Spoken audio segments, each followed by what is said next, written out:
ذرا سوچیں، کیا آپ کو اسکول میں انویسٹمنٹ، انکم ٹیکس یا کریڈٹ اسکور کے بارے میں کچھ سکھایا گیا ہے؟ نہیں، تو یہی وجہ ہے کہ ہمیں خود ہی اس معاملے کو سنبھالنا ہوگا۔ السلام علیکم دوستو، ویلکم ٹو مائی چینل۔ آج ہم ایک ایسے موضوع پر بات کریں گے جس نے مختلف افراد کی زندگیوں کو بدل دیا ہے، مالی تعلیم اور اس کے ساتھ آنے والی ذہنیت۔ آپ لوگوں نے رابرٹ کیوساکی کی بک رچ ڈیڈ پور ڈیڈ کے بارے میں سنا ہوگا، لیکن آج ہم اس بک کی روایتی خلاصہ کرنے کی بجائے میں اپنے تجربات، ایکسپیرینس اور بصیرت کے ذریعے آپ لوگوں کے ساتھ اہم اسباق شیئر کروں گا اور بتاؤں گا کہ کس طرح یہ آپ کی زندگی کو بدل دے گا۔ تو اپنے پسندیدہ ڈرنکس پکڑے، آرام دہ ہو جائے اور شروع کرتے ہیں۔ But the reason I had to learn to raise money was because I had no money.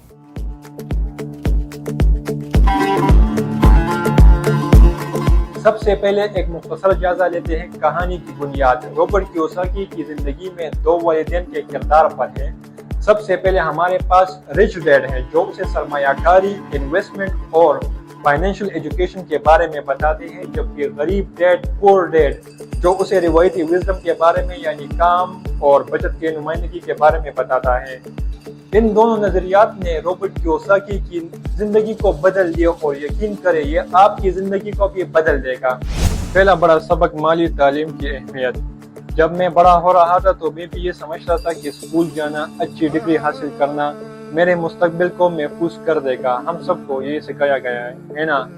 لیکن جب میں نے اپنے کریئر کے دوران سفر کیا تو مجھے احساس ہوا کہ پیسے کو کمانا، اس کو سنبھالنا، اس کو سمجھنا اور اس کو محفوظ کرنا اور اس کو بڑھانا اہم نہیں بلکہ بہت زیادہ اہم ہے۔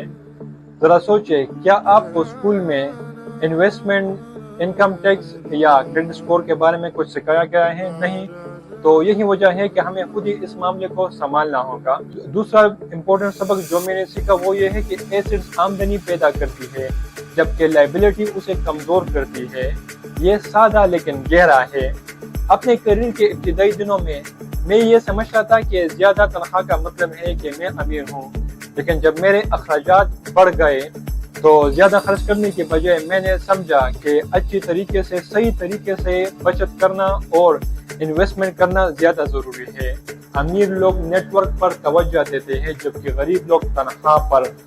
My rich dad always said, never say I can't afford it.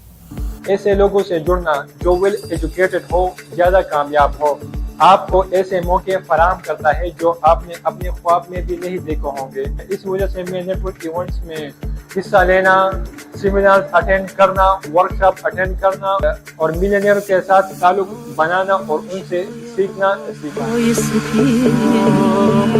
ہم بات کریں گے خطرات اور جرات کے بارے میں۔ کیا آپ کو کسی بڑی فیصلہ لینے سے پہلے کی بے چینی یاد ہو؟ رابرٹ کیوساکی کہتے ہیں کہ پیسہ حساب کتاب سے کیے گئے خطرات سے بنتی ہے۔ یہ مجھے یاد دلاتا ہے جب میں نے پہلی بار اپنے کرائی کے دکانوں میں سرمایہ کاری کرنے کا فیصلہ کیا تو یہ خوفناک تھا۔ دل کی دھڑکن تیز ہو گئی تھی، لیکن ہمت، جرات اور تحقیق کے ساتھ یہ میری زندگی کا سب سے بہترین فیصلہ ثابت ہوا۔ اگر آپ بھی اپنی مالی تعلیم بہتر کرنا چاہتے ہیں تو آپ کو بھی اپنے کمفرٹ زون سے باہر نکلنا ہوگا۔ پیسے کے جذباتی پہلو کو نظر انداز نہ کریں۔ دولت کے بارے میں انسان کا ذہن ہمیشہ محفوظ کھیلنے کو کہتا ہے۔ ناکامی اور دولت کھونے کا ڈر ہر ایک کے دل میں ہوتا ہے۔ اس کو میں نے بھی محسوس کیا، لیکن اسی ذہنی رکاوٹ کو توڑ کر میں نے پیسے کے ساتھ کا اپنا تعلق بدل دیا۔ رچ ڈیڈ پور ڈیڈ میں رابرٹ کیوساکی ہمیں ایک اہم سبق دیتا ہے، وہ یہ ہے کہ ناکامی سیکھنے کا ذریعہ ہے۔ اس سے سیکھیں اور اپنی زندگی کو بہتر بنائیے۔ مثال کے طور پر اگر آپ سائیکل چلانا سیکھنا چاہتے ہیں تو گرنا ہی کسی سیکھنے کا ہی پروسیس ہے۔ جب تک آپ گریں گے نہیں، سیکھیں گے نہیں۔ ایک اور اہم سبق جو ہمیں اس بک میں ملتا ہے وہ یہ ہے کہ نالج از پاور، اور اس کو میں اپنے انداز میں بیان کرتا ہوں۔ تعلیم ایک تلوار کی طرح ہے، جب یہ ایک ہی جگہ پر پڑی رہے گی، استعمال نہیں ہوگی تو اس پر زنگ لگ جاتا ہے۔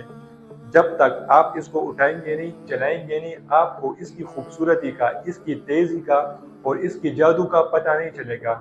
کامیاب شخص وہ ہے جو اپنے سوچ کو عمل میں لائے۔ خلاصہ یہ ہے کہ اس بک کے پیغامات نہ صرف ہمیں امیر بننے کے بارے میں ہے بلکہ ہمارے سوچ کو تبدیل کرنے کے بارے میں ہے۔ یہ ہمیں تعلیم حاصل کرنے، خطرات اٹھانے، نیٹ ورکنگ پر اور ناکامیوں سے سیکھنے کے بارے میں ہے۔ تو ہر ایک کے پاس اپنی زندگی کو بدلنے کا ایک بٹن ہے، اور وہ بٹن آج سے ہی عمل کریے۔